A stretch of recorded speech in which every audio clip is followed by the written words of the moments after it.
All right, everybody, for those watching on YouTube and around the world and listening on every podcast medium throughout this planet, it is the Backwoods Life Podcast.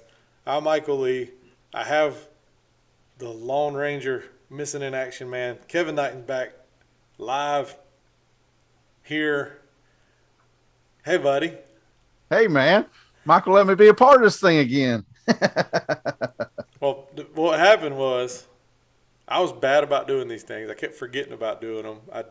Me and Kevin would do them, and then we would never be on the same page, and we just stopped doing it. Then I started doing it, and then I realized there's this thing called technology that I'm supposed to know about, and we figured out. We caught up with 2010 on the podcast in 2022, so we were those guys. Now we've recorded these things on Zoom. So that literally we figured out this past weekend when Kevin and I were at the Iowa Deer Classic, which we had a great time. By the way, we did not die in a tornado, and I'm not joking with that because some A little people closer did. than we Yeah, expected. it was terrible. Like I feel very bad for the people affected by that. It was hairy for a minute, but we did realize that everybody in the world has a podcast, so we need to step our game up. And Kevin, that's why we have our distinguished guest today, because we needed to step our game up. Mr. Trent Marsh, who has been a longtime friend of ours for probably close to a decade now, with SPYPOINT. More than a decade. Yeah. We're older than crap. Yeah. So welcome, Mr. Marsh, to the Fiasco. We are honored to have you in our presence today. Distinguished is not the adjective typically used in my presence, but I will take it since this is the family program. Yeah, I don't click the explicit rating on our podcast, yeah, so we try to keep it PG. Kevin's mom and dad may listen to it, so I don't want to offend anybody. I get that. I do the same thing on ours since I have shameless self-promotion just taken over hosting the SPYPOINT podcast. I also try to keep it family rated just in case. So we're fine there. Well, that and, my little girl might watch this thing, and no need for her to sit at the dinner table quoting Trent Marsh from a podcast, saying something that is inappropriate. That is the last thing we need anybody. It's bad enough that my children quote me. We don't need anybody else's doing the same. So, yeah, that's wise.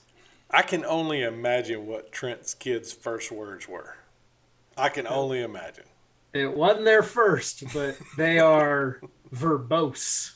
They have a very robust vocabulary that can be deployed without warning, but appropriately and with the correct tone and tenor for a forthcoming 5-year-old. And that's where we'll stop that conversation. I will say, if nothing else in this podcast, Trent is one of the best articulating people, and he's gonna. I'm gonna make his head swell up. But Trent probably is one of the smartest people we know, Kevin.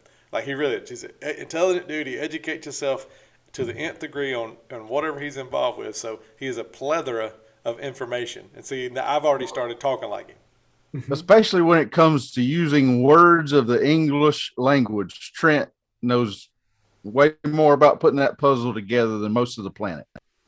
I should be in marketing. I should look into it. See if I can make a go of it. Get into this marketing thing in the outdoor space and see maybe there's a career there. I don't know. Trent, I don't know why this popped in my head. Maybe because the three of us are sitting here and we're talking, and we've all got our grown. I call them grown ass man beards. You have to. If you don't have a beard, what did Cy on Duck Commander say? If you don't have a beard, you're basically a woman or a child. So with that being said, randomly off topic, what percentage of the outdoor industry, male percentage, not females, because we don't want to offend female listeners out there, what percentage of males have beards in the outdoor industry? I would, at this point, probably 55%. I'd set that over under right at 55.5%. Kevin? Well, this weekend at the Iowa Deer Classic, I'd have put that up well above 80%. It could very well be. I think it's. I was flirting with like almost 90%, and then I don't think it's that high though, but I could be wrong.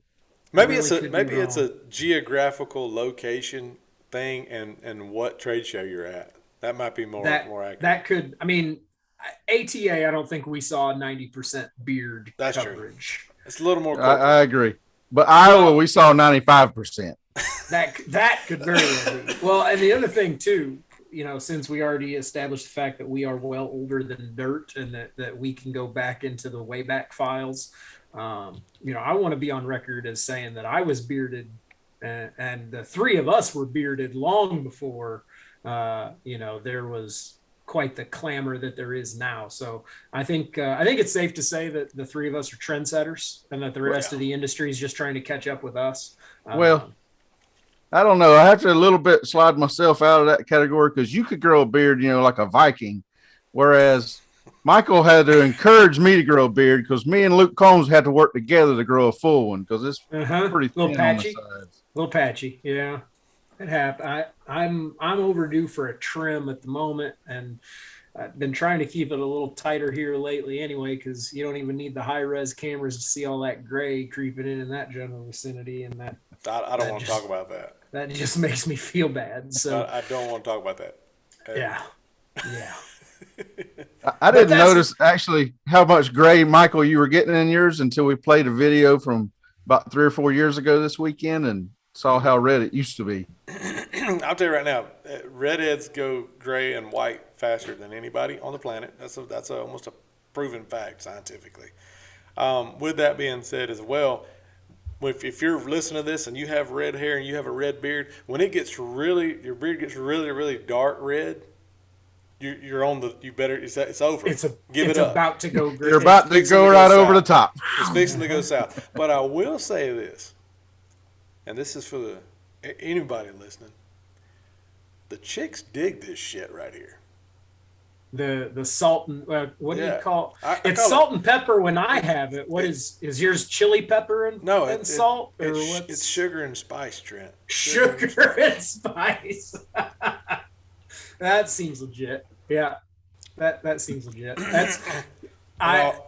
We just came out of trade show season, right? So all the Facebook memories and stuff from trade show season. And I'm pretty sure I tagged you guys when I posted it because I think one popped up from right at 10 years ago. And I think the question I asked was, who are these kids? Because we were both looking fresh 10 years ago. And, you know, it's the world has aged us just a tick in the last decade or so. I will say that Kevin has beaten Luke Combs, which Luke's younger than Kevin, so there's still hope, Luke, if you probably never listened to this. But if you do, Luke, look at Kevin. If you've watched this too, you can see your future in Kevin right now, Luke. Well, and I got a new barber, you know, it's helping me keep everything trimmed up and looking nice. So don't get carried away, Kevin. That helps. Go to Amazon, get you some freaking beard clippers. You'll be fine. You don't need a barber for that thing. I'm gonna get me a Sharpie though and start darkening it up a little bit. Yeah, that's that. Buzzbus. What's the old man Buzzbus? Golly, Mr. Bill. I wasn't gonna throw any names out there, but you know. Yeah, Bill Buzzbus. That's what I heard around about him. He carries black Sharpies around. That's why that thing looks dark as the inside of a tire all the time. Yeah, he's coloring that thing. I tried that, but that would look really weird, wouldn't it? You could paint zebra stripes in yours. See, I got a silver one I can use right here. I got a black. That would be weird. Yeah. Now I'll kick a hornet's nest. We just saw Coach K lose his last game at Cameron Indoor, and his hair color has not changed in 40 years. Natural. While we're just throwing people under the bus like that, I won't name any names, because in the outdoor industry, if you watch outdoor TV at all, you'll find out who colors their beard really quick. Really quick. Just throw that out. And I'll be honest, there's some people in this industry, I had no idea how old they were until recently. And it blew my mind. And I guess I could talk about it, but I don't want to reveal people's ages. I mean, we don't want to be those guys, but right. There's a husband and wife couple that people watch probably more than any other husband and wife couple out there. They're way older than I thought they were. It blew my mind. I was Meanwhile, what? Meanwhile, I'm only 30 years old, and all of a sudden I'm looking old. Oh, you look like crap for 30, Kevin. Whatever age I am, I'm going on 75. It doesn't matter what the first number is. It's always going on 75. I'm going. I look my age. I feel way older than I am physically. Mentally, I'm younger than I am, and I act, depending on who I'm with, around way younger than I should. So I just throw that out there. See, that's a recipe for long life right there, though, and that's part of the reason that now that I'm bearded, you know, it's been a good long while, but I can't imagine if for some reason I take this off, I get carded. I go back to getting like I'm babyface, and I pretty much live in the same area I went to high school in, and I don't know how many people right in my little area listen to the podcast. So I'll do some bus tossing now. Like, I love going to Walmart. I'm within like 8 pounds of what I graduated high school at. So I love going to Walmart these days and be like, he got fat. He got real fat. So, you know, to walk around and see some of the folks that maybe, you know, enjoyed some extracurricular activities that might have aged them in their teeth a little bit more than they would like, I start feeling real good about myself going down to the Walmart or the Aldi or even the gas station and going, you know what? I might be going on 75, but I look a lot better getting there than a lot of these folks do. So, you know, nice little ego boost most of the time when I do have to go out in public and actually deal with folks. I will say that I think if anybody wants to feel better about themselves, go to Walmart, period. Yeah, I don't care. absolutely. You could be 400 pounds and morbidly obese, overweight, and go to Walmart, and you probably find somebody that's got you beat. I'm not knocking people in general, but it's fact. You're going to find someone bigger, dumber, and uglier than you at the Walmart. And that's how Kevin and I met. Hey, people at Walmart. I'm twice the man I used to be. we were there looking at the closeout camo together in March of 19 and something, and decided, you know what, let's try this TV thing. We need a pro staff. That's what we said. Let's have a pro staff. Yeah. All right. Well, I digress. We'll sit here and talk about whatever. Well, that's what, you were talking about gray hairs and all them gray hairs getting in your beard. One thing people fuss about causing gray hair is stress. And according to a lot of folks, the trail camera world causes some stress these days. Sometimes. We were talking before we started, and it doesn't matter what trail camera, if you're listening, what trail camera you use, you're going to have problems. Now, it's all about how you attack those problems, how you address those problems, because you're going to have battery problems, you're going to have memory card problems, you're going to have update problems. There's all these things out there, and that's why we want to talk to Trent, because like I said, we consider Trent a longtime friend. Trent doesn't hold back. He'll tell it like it is, and that's, by God, we need way more people like that in this industry to really just tell it like it is, no fluff involved. But for the people out there that are listening, and we're going to use this podcast as a reference to reply back to all these people that say bad things about trail cameras in general. Mm-hmm. Trent, what if, and you can go 1, 2, 3, 4, however you want to lay it out there. What is some of the most common problems that people have that it's on them? If they can fix these things themselves, they don't have to get bent out of shape. They don't get to get mad at a manufacturer.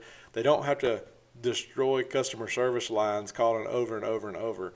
What are some things that just, hey, do this and you'll be okay? So there's a few things, and I'll preface it.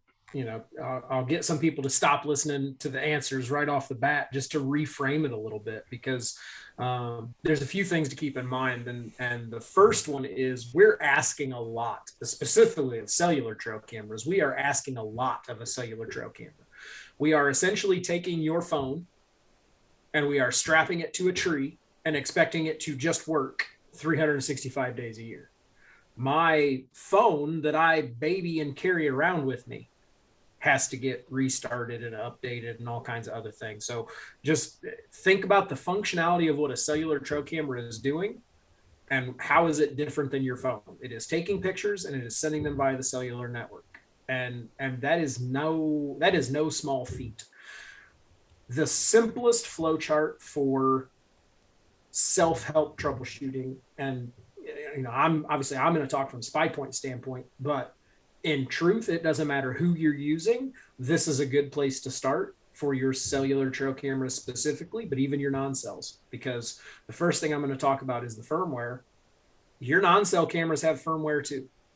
You all of a sudden have your battery starts not lasting as long, or your photo quality goes down. There may well be a firmware update to help with some of this for even your non-cellular cameras. So that's the first thing to keep in mind. It comes down to 80% of the time one of three things. It's your batteries, it's your SD card, or it's your firmware. And you can resolve all three all at the same time, super easy. If you have a camera that stops communicating, and I get that it's not super easy and you might be 2, 5, 8, 10 hours away. And I get it. You can't just walk out your back door and it's not right there. I understand that. I understand the frustration. I have that situation too. But the same checklist for troubleshooting should be your checklist for deployment. So the first thing is make sure that you're using good batteries, whether that's a lithium battery pack, whether that's new AA lithium or alkaline batteries. Make sure you're using good batteries. Get those good and a quick note on the batteries. Understand the lithium discharge curve. Lithium batteries, if you were to put them both in a flashlight, like let's all go back, remember 1905 when everybody had them big D-cell mag lights? Remember those things? And you'd take them out because you didn't want to feed the dog in the dark because you're 8 and you're scared of the dark, right? So you carry your mag light out and over time it starts getting dimmer. That's how alkalines discharge. That discharge curve starts at 100 and then it just starts taper until it's dead. Lithiums don't discharge that way. Lithiums are like, we are good, dead. And that's just how lithiums discharge. You guys using lithium batteries in your cameras a lot of time, you don't get it doesn't go 3 bars to 2 bars to 1 bar. You got full battery right up until you don't. So specifically, you're running lithium batteries and you say, well, I looked in my app and it says I'm at 52%. Well, I bet 3 days ago it said you were at 100%. Those batteries are dead. Just saying. So start with your batteries. Regardless of what it is, just switch them out. It's just, every product you will ever buy, there's opportunity for there to be a dud in there. Just swap the batteries out for 8 new batteries. Or put in a new rechargeable, whatever the case may be. Swap your batteries out. Go to fresh batteries. While the camera's off and you're replacing batteries, have a new SD card with you that has been formatted, long formatted, and swap your SD cards out just to make sure. For some reason, your SD card goes bad while it's in there or catches a glitch or a bug. How many times does that happen with your desktop computer? You got to reformat a hard drive or you got to do something like that. Like it's just something you need to do from time to time. And while you have that SD card in your computer and you are doing that long format, hop over to the website, whatever camera manufacturer you have, and double check what the latest firmware is. Big misconception about firmware is that as soon as a new firmware comes out, the old firmware stops working. Not true. It's not true. You can be 2, 3, 4, in some cases even more than that, versions of firmware out of date before it actually causes real problems. You might be not getting the most efficient camera performance, but it's still going to be working. But eventually that needs to be updated, whether it's to improve connectivity, whether it's to improve battery life, whatever the case may be. At some point, you're going to reach critical mass, no different than on your phone. How many times do you update your phone's operating system through the course of a year? Happens all the time. Once a month, every 6 weeks, you're updating that. You can only skip it so many times before you start getting notifications. Hey, this app isn't going to function. Hey, this isn't going to work. You're not going to be able to do this. Your cameras are exactly the same way. So run over to the website, check the latest firmware. And if those numbers don't match, everybody's protocol for it's a little bit different, but for us, it's literally just downloading a file and then click and drag those over onto the SD card that you just formatted. Now you've got your latest firmware right on there. You put your fresh batteries in, you put your new SD card in. If that has the latest firmware, if you were out of date on your firmware, power it up. 80% of the time, you've just fixed your camera problems. just by doing those 3 things. And that's one of those things that the first time you ever do it, it scares you way more than it ever would after you actually tried it out and tested it. Yeah. No, and it's, I've fully identify, when I got here and started trying to educate myself, I was like, oh, okay. And like I said, you do it 1 or 2 times, you figure out what that protocol list is. And now that's just, I do that. We're shed hunting. Was out shed hunting this weekend, pulled down a bunch of cameras. So that's what we'll start doing is that time between the end of deer season, because I leave my cameras out year round. I think there's a lot of value in having my cameras out year round. I don't want them to go up in July and then take them down in December. So kind of Trent's calendar for camera usage looks like right now is the time of year that as I'm going in and shed hunting, especially like in sanctuaries and stuff that we're not going often, I'm going to pull those cameras down and I'm going to bring them all in. I'm going to clean out the battery compartments. I'm going to take a toothbrush to all of them and just make sure everything's scrubbed up. I'm going to double check the firmware in the app. I'm going to replace all the batteries. I'm going to charge all the lithium batteries. I'm going to update the firmwares. I'm going to long format all the cards. I'm going to pull off whatever I wanted from the card and fire all of them back up, put them on the deck around the bird feeders and make sure that they're all fired up and working and doing what they need to do. And then as I go out turkey hunting or scouting for turkeys, then I'll start taking those cameras back out, putting them in the locations that I need them for spring, whether that be turkey season or as I'm monitoring fawn recruitment for this time of year. And then I'll run those through until about July. July 4th is always a target date for getting all of our stands and stuff moved around. The guy that I hunt with, we're trying to get everything locked in around the 4th of July, which means we're generally done by the end of July or the 1st of August. And then we're moving everything at that point from those summer locations. And I'm prepping my cameras for fall on August 1st. So whether it's a rechargeable battery or if I need to put a new set of batteries in, I'm going to start being in the woods on October 1st. All of my cameras will last that August 1st to October 1st. So I'll freshen up all the batteries. I'll double check firmware again because I don't want to touch it once it gets to season.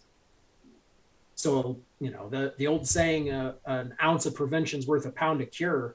I'm checking my firmware right now as we're March and April. I'm going to double check my firmware again in August because I know if when I go out there August 1st, everything is updated, it's going to last me through the end of the year. I'm not going to have so many firmware updates from August 1st to January 1st that the camera's going to stop working if I've done what I need to do.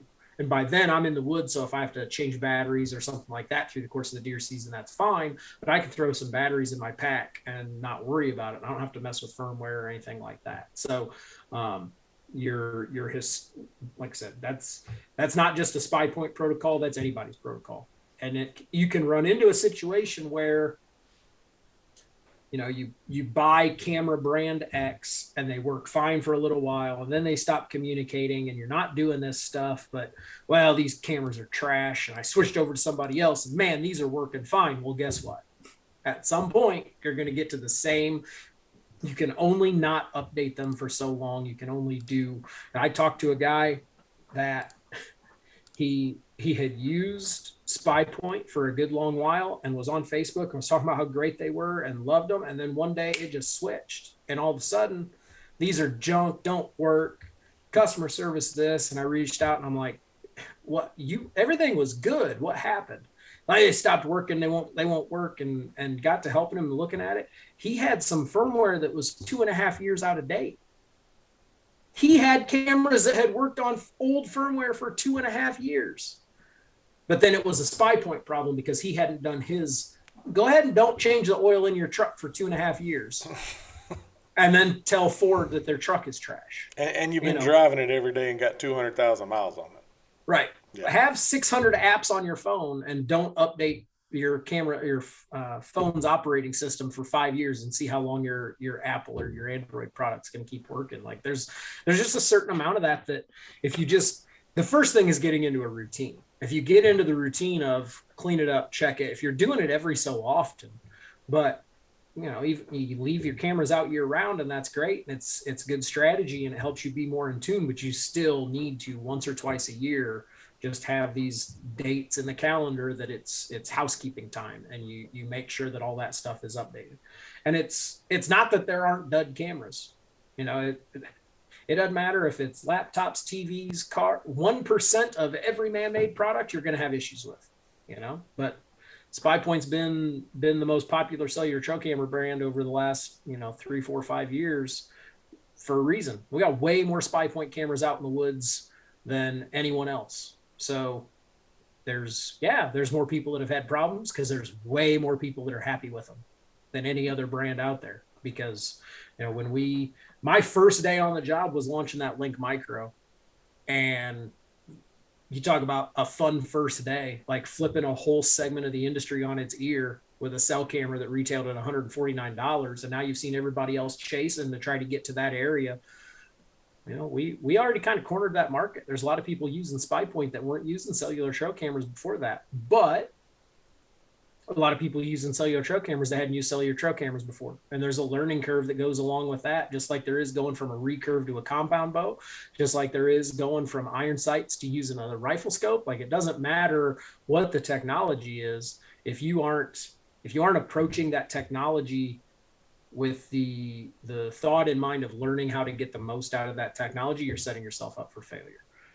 I got some history with rifle scopes. Hear me rant about people that don't know how to sight in a rifle properly. Like, it doesn't matter what the product category is. There's best practices, and there's ways to go about things that it's the way that it needs to be done. And just because, I've been running trail cameras for 20 years, that's great. Have you been running cell cameras for 20 years? Probably not. Maybe just take a moment to step back. I get it. I throw the instructions away from IKEA too. I could put a bookshelf together, but just take a minute to figure out how this stuff needs to work. And again, I cannot emphasize it enough. Before you try to get a hold of customer service, whether that's SPYPOINT or literally anybody else's, swap your batteries out. I don't care if they were new out of the box. Just try 8 new batteries. Long format that SD card in a different SD card. I don't care if it was brand new, just long format it. And then double check your firmware. If you get your firmware up to date on a long formatted SD card with fresh batteries, I will bet more money than you are willing to that I can get your camera working, even if you say it won't. Well, and a lot of people talking about the firmware, even brand new out of the box. That camera could have been sitting on a shelf for as long as a year or longer. Right. You may take it out of the box and it already may be 2 or 3 firmwares behind. Yep. 100%. Yeah, you got no way of knowing, especially, let's not make it the COVID episode, but we'll talk about supply chain issues, like getting things from manufactured to the stores now, as long as we're having to wait on things to get from one place to the other, like that's only going to exasperate that. Now, I will say though, too, now this is where I'm going to put my marketing hat on, right? Trent's got a solution. Like we introduced the new Flex at ATA. And I know you guys were excited about seeing the Flex and what the Flex does at ATA. And a big part of the reason and the thought process behind how we developed the Flex was working on some of the, like, we don't want you to have to do all of these things, but it's a necessary evil of the technology. So how can we modify the technology to try to make this as easy as possible? Like with the new Flex, you're going to be able to do over-the-air updates. So now, instead of having to go and check, you're going to get a notification in your app that says, hey, Flex camera 3, it's eligible for a firmware upgrade. You have satisfactory signal and satisfactory battery life. Would you like to upgrade? Yes. The goal with the Flex was to get as close to autonomous cell camera performance as we could. Is it truly autonomous? No, because you can't get there. But is it, did we take a lot of this customer feedback and a lot of the feedback from the team, a lot of feedback from our influencers and ambassadors to try to see where are the traditional pain points? What can we do to alleviate these pain points? And how can we make it out of the box as simple as possible? And then as simple as possible to maintain over a long time. And that was a lot of what the thought process was behind the Flex. And on this little item right here, the cell phone you were comparing to a few minutes ago, a lot of people, the very first time they started it, they went in there and clicked allow automatic updates. And so they don't realize how often this technology is actually updating its software. Yep. 100%. I've got mine set up to automatic update because I don't have to worry about it. That's the last thing I want to do is sit there and tap on all my apps and go check for updates. And it's the same way with this Flex camera because I think that's a great segue into how we use trail cameras and in the SPYPOINT camp. I mean, your goal is not to make anybody's life harder. Your goal is to make everybody's life easier. So that's why, with the Flex, you've got dual SIM cards in there that can pull pretty much any cell phone signal if you have it on your property. Yeah. I've seen the new beefed up antennas that are on there. You should get a stronger, more reliable signal on all of these new cameras. Also, from talking with you guys at ATA show, your team even went in farther and programmed these things to find the best channel on the signal. Right. So the Flexes, a couple different things. Our dual SIM is a true dual SIM. You've got some other dual SIMs out there, but you can pick one. They're sending you 2 SIMs and you have to choose the one that you want. If you ever want to change it, then you got to swap them out, call customer service with that company so that no. The Flex is multi-carrier auto connectivity. Both SIM cards are pre-installed and pre-activated. So when you go through the boot up process, it's going to check that first SIM card, and if it doesn't find a reliable signal there, then it's going to roll over to the second one and it's going to check for signals there. And it should, like I said, if there is a usable signal, it's going to find it on one of the 2 SIM cards. That was another issue where people are running into problems with cell cams is they're not getting the right carrier.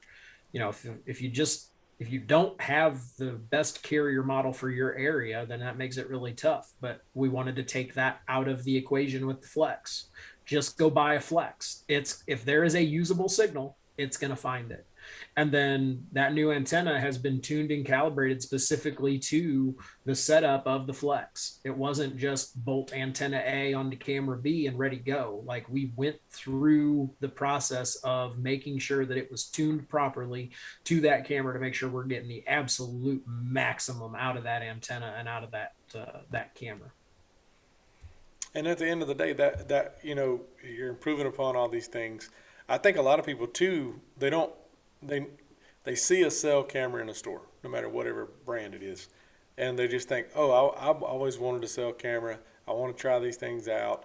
I want to buy another one, whatever. They look for the best price. I think honestly, from me speaking as a regular guy, the days of guys spending $400 and $500 on a cell camera are dwindling down. I'm not saying there's not people that won't do that, but especially when you can go buy a SPYPOINT for $99, $129. Right. Go. You're going to make something that maybe you're not 100%. You just want to try it out, so you're not want to jump that deep in the water. So anyway, you're buying a $99, $129, whatever cell camera, and you're just grabbing what's on the shelf. The consumer's not educated enough to go and say, let me read all about this and say, okay, this has to be on a Verizon tower, or this has to be on AT&T, whatever. And that's part of it. I've got guys literally that have called me and said, hey man, I bought one of these cameras, but it's not working. And I'm like, well, what's your cell phone provider? Oh, it's Verizon. You got cell signal? Oh yeah, full signal. What kind of camera did you get? Oh, I don't know. This says AT&T. Oh, is AT&T good in that area? No. Well, it's probably not going to work. And you've already committed to it. Then you've already bought the camera and you got out there, and now, this is crap. I didn't know that. And I get it. It's frustrating. It puts a bad taste in your mouth, but it's not any company's fault. It's just user error. That's what this really boils down to. And I'm not trying to insult anybody out there, but when you boil down to it, I'm impatient as the world is round as well. And confirm. I'm the guy too that wants to cut it on and it work. But Kevin, that's why I got Kevin, because Kevin's going to be like, let me read about this. Okay, we got 63 steps here to make this thing work, Michael. You just need to slow your roll. And okay, Kevin, I'm going to go out here and mow grass while you make this thing work, and then we'll go put it out. But you got to be that guy sometimes. I'm embellishing a little bit, but I think that's the biggest thing is people just want things to work. It's the world we live in. We want it right now. We want it to work right now. And when it comes to technology, it's not always going to be that way, but we're trying. Well, and that's one thing I'm really excited about on that Flex camera. There for a while, a lot of the cameras, like you could set it up at your house And if the cell phone, correct me where I'm wrong here, Trent, but if the cell phone signal at your house was different than the cell phone signal 4 hours away where you were going to hang that camera, that you could run into issues with some of the older cameras. Yeah, well, I mean, it's like I said, it's one of those deals where depending on your carrier model, if you, especially for these guys that are like, they got an out-of-state lease and they're not there all the time. They're really just there to hang cameras, hang stands, and hunt. So they're not around there often enough to know, okay, well, this part of the farm, you guys' lease, we've talked about you guys' lease. You got one side of the creek that's AT&T, and you got one side of the creek that's Verizon. Good luck. Like, oh, you think you got, it's always the same thing. Every time you go hang a camera on a tree, this is the right tree. This is awesome. We're going to get a 170 on this in like a week. Just wait. This is awesome. And then like 2 months later, you're like, I got to move that camera because that location sucks. Like that's just how it works, right? So when you're pegged to a carrier model like that, it makes it a little bit tougher if you've got a finicky farm or if it's a farm you're not familiar with that, yeah, okay, I fired it up and everything worked fine at home because at home, I have a Verizon phone and your personal provider isn't tied to where it is, but your personal provider gives you a good idea of what your options are for where you're at. So, I have Verizon at home. Verizon's strong. I bought a Verizon camera. It worked at home when I turned it on, but then I go to my farm 6 hours away and Verizon, it's not a good Verizon signal. Well, it's not going to.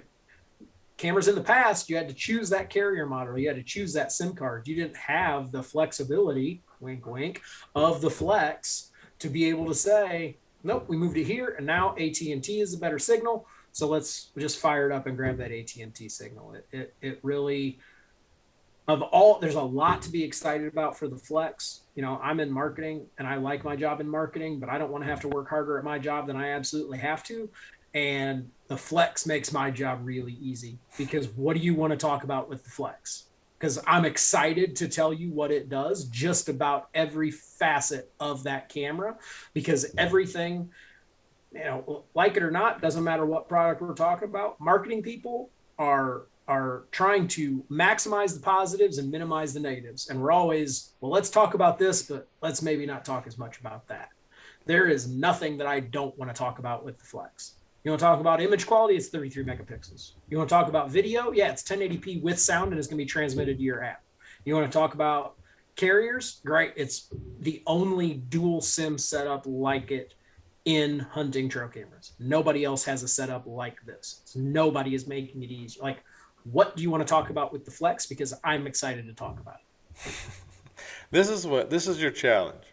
As anybody out there's challenged. No matter, I don't care if you make trail cameras or rifles or I don't care, hammers. Make one Big Mike proof. Because if you've got one that my dad can go out there, strap it on a tree and turn it on and walk away, and don't call Michael and say, hey, what's this thing doing? What's the matter with it? What's the matter with it? This thing ain't sending pictures. This whatever. Then you've done something. And I think with the Flex, we've done that. We've Big Mike proofed a trail camera, other than running over it with a bush hog or something like that he's probably yeah. Because this guy is the one literally. He at the farm, and Trent's been to the farm. He's seen where my dad lives, and the food plot that's right by the house, 200 yards away that you can see off the front porch. He put a trail camera on that food plot one year in October. We found it and remembered he put it there in March. True story. Pull the camera out. Like, Dad, I'd been around, but I wasn't paying attention. I didn't know he stuck it right there off the edge of this food plot on the edge of the woods. I'm like, how long has that camera been there? Oh, I forgot I put that there. So we pulled the camera down. Of course, we go back, and the batteries have been dead for a little while. But I will say this: it stopped taking. We put it out in October, and it stopped taking pictures like January. So that was pretty solid. Thank God. Especially the number of pictures it probably took in that spot. That's what I'm saying. Thank God he put like a way oversized memory card in it, because he doesn't know what a gigabyte is, and like a 64 gig card in this camera lasts a pretty good minute. So we go back and start checking. I'm like, Dad, look at all these bucks that we should have been hunting right here. And you didn't even know you had a trail camera there. So With that being said, Well, here we are. Flex time. yeah, you know, and this might be taking a little step back, but you talked about pulling that card out of that camera, especially in an area where people don't have good cell phone service. It amazes me how many people put a card in a camera hanging on a tree and never pull that card out of the camera. It's amazing when you pull the card and check it, how many pictures might, especially in a bad cell phone area, be on that card that didn't get transmitted to your app sometimes. Yeah, it can, especially in a bad cell phone area, because it, like I said, you can, any issue that you've had with your cell phone, you can find the corollary with your cell camera. And I know, because I've texted both of you from the tree stand and vice versa. We've all sat in a tree stand and we took a picture of something and I said, oh, Michael, got to see this. And I go to try to send it. And I got that one bar, right? And you send a picture and you get that little blue status bar at the top and it like runs up to like 75%. And then it starts going way slower. And as soon as that blue bar of despair slows down, then your battery meter, like you can almost watch it, 85. And apparently holding your cell phone way up in the air doesn't actually change anything. Doesn't actually help. So yeah, you get in a bad area like that. If you can't stand there and take a picture and send it to a buddy, what are you asking your cell camera to do? Take a picture and send it to its buddy, which is you. So if it's not going to do that, or maybe it will, but it takes a long time. But what's that do? It drains your battery. So you take this camera that you're asking to send pictures out of an area that you know is terrible cell signal. Did you put an external battery on it? Did you try adding a booster antenna to try to get a little stronger signal? No. And then 4 weeks later, the battery's dead. And again, people want to say, well, this camera's crap. The battery didn't last. All right. Take your iPhone out there, take 62 selfies and try to text them to your buddies and then see how long your iPhone battery lasts. It's not going to last as long as it will in other places. All these corollaries connect to, it's the same consideration for your cell cam. Everybody wants to throw, raise your hand if your backpack has a little backup battery to be able to recharge your phone because you're sitting there playing Candy Crush while there's no deer around. Everybody takes one, but then they just want to slap 8 AA's in a trail camera and leave it out there for 6 months and have it work fine. It's the same. Guys, it's the same problems. It's the same challenges. You still have to account for the same things. And that means either get better signal so it's not as big of a drain on the camera to try to find signal, or increase your battery capacity so that you can draw it down, but you're pulling from a larger battery. Everything's a trade-off. I got to say something about your battery life there. Talking about how people's batteries die so fast. A lot of them have it sending a picture immediately every time it takes a picture, and then they're fussing because their batteries don't last. On a feeder in Texas. with 28 does out there at the time. Uh-huh. And that's another thing that people, like you're hitting on the limitations there of expectations. Like, so if you've got your camera, like we set ours on a 1 minute delay a lot. Mm-hmm. And because a lot of ours are on feeders and food plots and stuff where you get a high amount of traffic. And so even with a setting on 1 minute like that, if you're in a subjective signal area especially, it may take more than a minute to send one picture. So it's already taken 3 or 4 more pictures before it gets to the chance to send one more picture. So the thing is, when you sit there and you're looking on the app or anything, and I only got 50 pictures. Well, there might be 100 pictures or 150 pictures on that camera, but the app can't get them all. It doesn't. It's either that, or it couldn't. It couldn't take the pictures because the camera is busy doing something. It's right. The settings for trail cameras in general, and not even just the settings, but choosing all trail cameras, cell or non-cell. All trail cameras not created equal. Okay, so let's take the Link Micro as, just with SPYPOINT cameras, take the Link Micro as test case A, and let's talk about the Link S Dark as test case B. Link Micro is a perfectly functional trail camera. Half-second trigger speed, which is right in line and faster if you really look at a lot of other cameras. Trigger speed's decent. 10 megapixels, which I'm not blowing these up to 24 by 36 to hang over. Is it a deer? Yes. Got antlers? Yes. Do I want to kill them? Yes. Good. That's great. That's what I needed. 10 megapixels does that. And and an 80-foot flash and detection range, right? Just looking at those specs, and you compare that to the Link S Dark, 12 megapixels, 7/100ths of a second trigger speed, so way faster trigger speed, and 100-foot flash and detection range. Okay, when too many guys aren't thinking about it from the where am I going to put this trail camera at? Micro is great for having on a feeder, because you got to go out there to put feedback in the feeder anyway. So running 8 AA's, no big deal. You got a half second. Nope. Deer aren't running into a feeder and then turn around and running where you need that trigger speed to wake right up and take a photo. But then they'll take that Link Micro and they'll put it 15 feet off a deer trail perpendicular to the deer trail and wonder why they're only getting pictures of deer butts walking by, or they're getting blank screens. Well, first of all, if your trail runs like this, you don't point your camera facing like right at it. You run it up or down at an angle to it so you can use that detection range to get more photos. But you put the camera in the right situation. A faster trigger speed camera is a better choice for where you're going to have deer on the move, trails, transition areas, that sort of thing. Where you're expecting deer to come in and mill around a little bit, a mineral site, a food plot, a feeder, you can get away with a slower trigger speed. And then you get into the settings, and there is the option to put cameras, most trail cameras that send cellular photos, on an each detection setting. I hate the each detection setting. Each detection setting can cause a lot of issues. For me, the most important one is you got you can request a photo at next transmission in the app, right? So maybe you haven't got a photo for a couple of days. You want to flip that switch and you want to see at the next time that it talks to the camera, I want to see if it's taken a photo and if it will send it. If you're on each detection, you might be 23 hours and 59 minutes from the next scheduled time, because every camera app for SPYPOINT has a first transmission time in the app. That's like it's automatic manual check-in with the app time. But if nothing walks by to detect, it's not going to take a photo. So if I want to change a setting, I might be 24 hours from the next time that it's going to talk. I don't want to change a setting the next day. I want to change a setting right now. I typically run my cameras on 6 or 12 hours, 6 or 12 transmissions a day.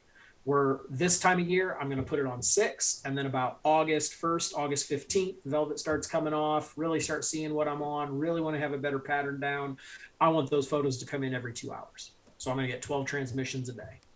But I do not like the each detection setting. Like you said, it's going to take a photo and then send it immediately, which is a drain on your battery.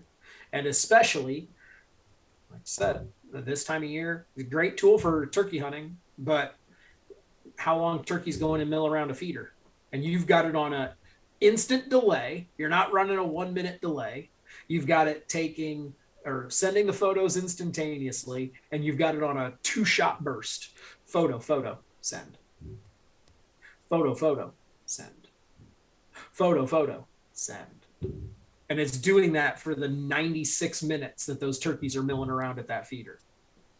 Smoking your camera. And then your battery's dead in 2.5 weeks, and you're complaining about battery life on the camera. Well, yeah. Some people need to go back and experience having to go pull a 24 picture roll of film out of a camera and take it to the 1-hour photo development and remember how those days were.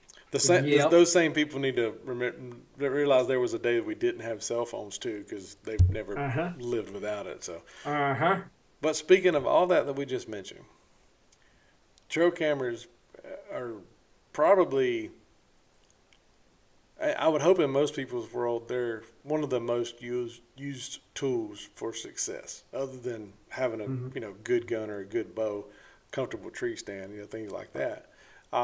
Because in our history anyway, it really has changed the game having a cell camera for hunting in general. But that the thing about deer, you can see what deer you have on the property, and of course you can see if there's patterns that overlay. Here where we're at, it's the deer are patternable, but that still doesn't make them killable. I mean, you may have that 3 a.m. buck or whatever. He's in the area, but it keeps you fired up about hunting. I'm a firm believer. Don't just hunt the trail cameras either. I mean, as great as technology is and the range of all these cameras, unless you've got 10 cameras around that 1 acre food plot, you're going to miss some deer. That's just the way it is. We put them in the best areas we can: scrapes, trails, feeders, food plots, acorn flats, whatever. But that's deer. They can move at night. But it's turkey season here very soon for us, a few weeks away. That's a game changer for turkeys, because turkeys do what they want to do. And when we go turkey hunting, we call to them, we're trying to make them do what we want them to do.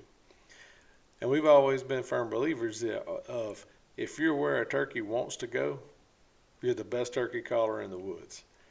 By using our trail cameras and the spy points on food plots, even some of the roads that we see they strut down on a daily basis, where they fly off the roost and walk around,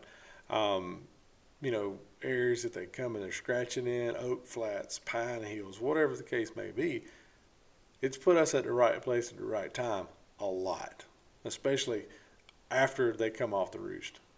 You can be a really good turkey caller when you have a spy point telling you that turkey struts down the road at 7:30 every single morning. Right. And where I think turkeys are a little bit different than deer is turkeys will get on a routine and stay there unless disturbed longer than a deer. Yeah. You might have a deer that does the same thing for a week or 10 days. He doesn't do the same thing for 3 months. If you could isolate 1,000 acres and within that 1,000 acres, that bird had somewhere to roost, somewhere to scratch, and somewhere to strut, he's going to roost and scratch and strut in the same area the vast majority of the time, far more than he's not. He's going to find the tree that he likes. He's going to find the area that he likes. And until something changes that makes him change that routine, he's going to keep doing the same thing. And what helps? Go ahead. Sorry. I just said when you've got a cell camera that you can take out there and you can monitor that routine without having to go in and glass and push birds and walk, and you think you're being sly getting in and out of there. You're never as sly as you think you are. But when you have to go pull cards and you wait till 3 days before season opens, so you check that camera 3 days in a row, make sure you got the right thing. That's 3 times you're going to the woods. That's 3 times you're bumping birds. It's a lot. That if there's one thing that I love about what a cell camera lets me do, it's that I don't have to go be at my hunting property to be at my hunting property. Mm-hmm. And that's huge for mature deer. It's huge for turkeys in general, because it's too easy to bump them off their routine. And, when they go, they don't move the next trail over. They go and they're a mile away because they don't want to get messed with. So it's that ability to get in there early, get the cameras in place.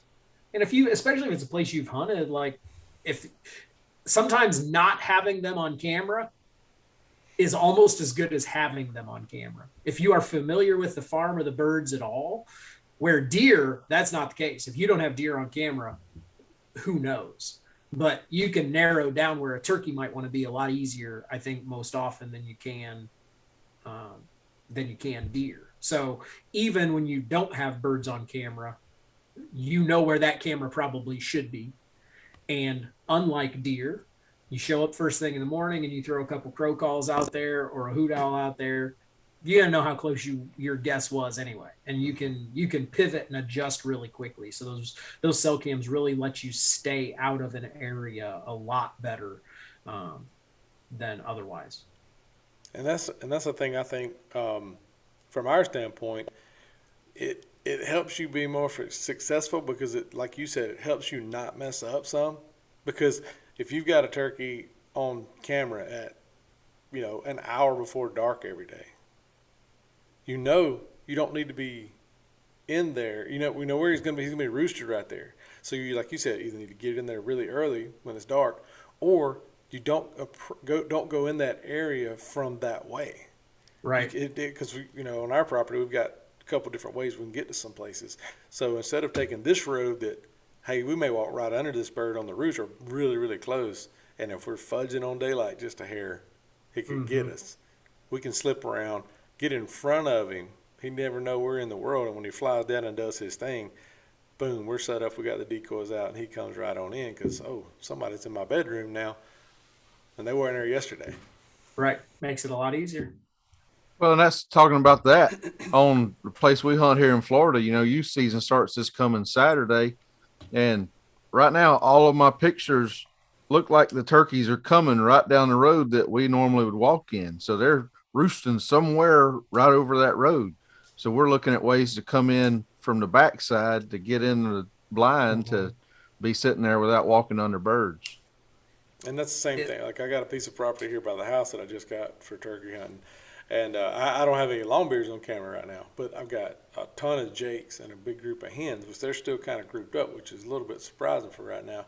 So either, and there's a river that's the property line. So either the gobblers are flying down on the other side of the river and not coming over on that side yet. They will. If I got hens, they're going to be there.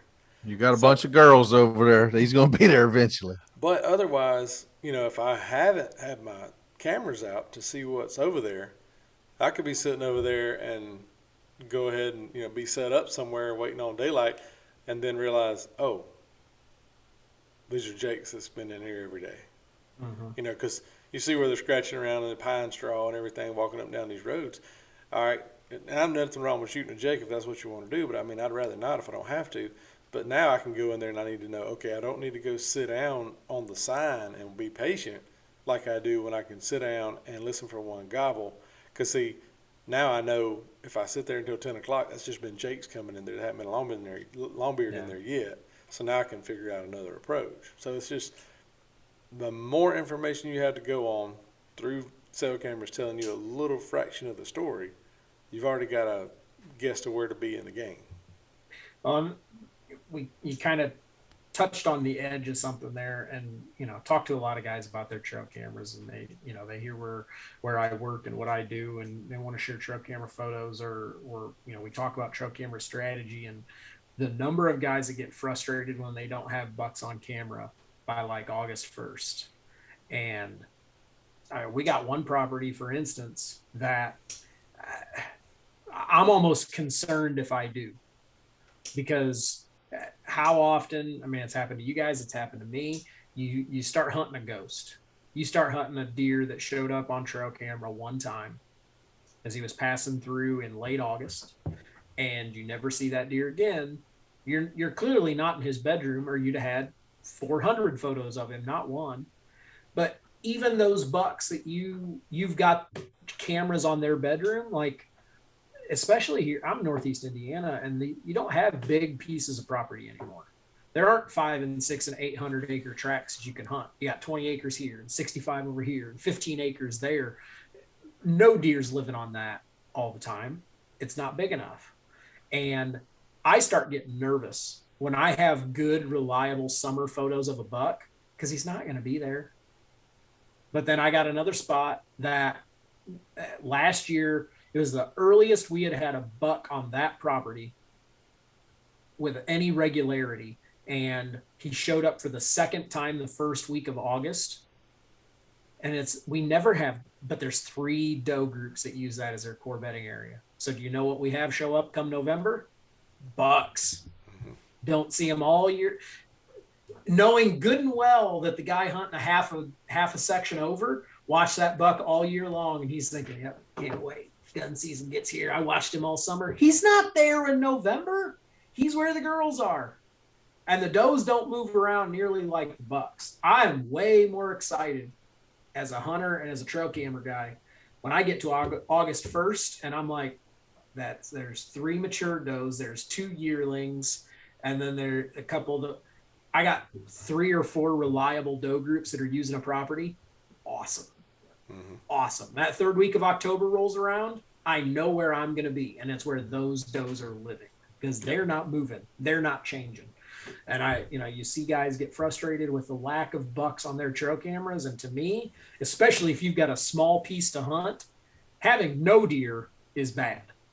But if you've got does and no bucks, especially on a small piece, smile and nod, because you're in a way better situation to be able to put put, your tag on something than you probably think you are, especially if you're kind of new to it and just getting into it and not trying to figure out what this is all about. I love those doe pictures. Love them, love them, love them. Because I know what that means come October and November. Yeah, we got spots that are the same way. Like you can run trail cameras all summer in the early bow season, get into October, does, group of 5, 6 does, whatever, couple here, couple there. But then closer you get to that November mark, oh, there he is. There's this guy, there's this guy, there's this guy. And then they just show up. And then, if you don't shoot them, they stay there, get through the late season, they get through that secondary rut, then they disappear again. But guess what? They're going to come back next October, early November, and they'll be right back in there doing the same thing again. And it may be the neighbor's bucks, but I don't care. He's only the neighbor's until he's on my wall. And that's, I killed everybody thinks, oh, you're a marketing guy in the hunting industry, so all you do is run around and hunt all the time. I wish that was the case. But I did take a really nice deer 2 years ago, and it was that situation. I've got him. I taped him. He's 5'8" short of 180. Everybody's shooting that deer. We had 4 cellular trail cameras on a 60-acre property for 8 months, and had 1 picture of that buck. But he's dead now, and I killed him because the opening day of our firearm season, the middle of November, he was coming in to check the main thicket, the main doe bedding area, and on a string right to it, exactly like you wanted it to go down. It will come together that way. And that same year, we had on a different farm, we had a deer that I wish we could find a shed, because I've got that one trail camera picture that I've got of the deer that I killed, and I've taped him just shy of 180. And I've got trail camera pictures of this other deer. And you compare the pictures, I don't see how this other deer doesn't make it to 200 inches. Free range, Indiana whitetail. And we had 400 photos of him from September through February. We had daylight photos of him running does during the rut. Couldn't get on him. Like there's no rhyme or reason to it. And for me, I love getting them on camera as much as I do killing them, because I just don't have the time to hunt like I would like to. But being able to put a pattern on that deer and have it like we did, I'd obviously rather kill him than have a bunch of photos of him. But having those photos is still, like I said, it was the same year. I got 1 photo of a 180 and 400 photos of a 200 incher. The 180 is the one that's dead. And, a lot of times it doesn't get presented that, everybody has to have, I've been watching this deer for 3 years on trail cameras, and I got 4 sets of sheds, and I like all that whole, nope, none of that. And that's fine and dandy, but if you never get to shoot that deer, then all it is a cool story, bro. 100%. And Michael hit on that earlier about, hunting cameras. I love getting a picture of a big deer on camera because it makes me want to get in the woods. But you can't say I ain't going because I ain't got his picture lately, because that don't mean he ain't still there. Yeah, and I've shot a couple 100%. Deer in the last 2 years here that literally have gotten a picture of that buck that morning and killed him that afternoon. When they get locked in there that right time of the year, they're in that area, and the weather's right, the conditions are there. They're gonna show up. You just got to be there. That's the key. And the trail camera situation just lets you know what's there, and hopefully when you're there, they'll show up. And we probably should do another podcast closer to deer season on just this kind of topic. 100%. Deer strategies. Right now, we just wanted to address the issues in the trail camera world of common mistakes that people make, and they try to blame the companies, and it's not the company's fault. It's your fault. Get out there, do these things that Trent said. Check these things out, the batteries, the memory cards, the updates. Excuse me, that's 80% of the problem. Like, simple as that. And if it's one of those remaining 20% problems, reach out to customer service. Good gosh, I've been drinking too much water while we've been recording. Now I got a burp. Welcome to live podcast. But check out those things. Use these things as tools. I think the biggest thing you said that people can learn from what we talked about for the last hour is treat that thing like it is your cell phone that you use in your hand. It could be waterproof and all that. It needs charging. It needs updating. and it needs a little bit of TLC from time to time. And we treat trail cameras like a hammer. We put them in the woods and expect them to work all the time. Yep. So that's it in a nutshell, guys.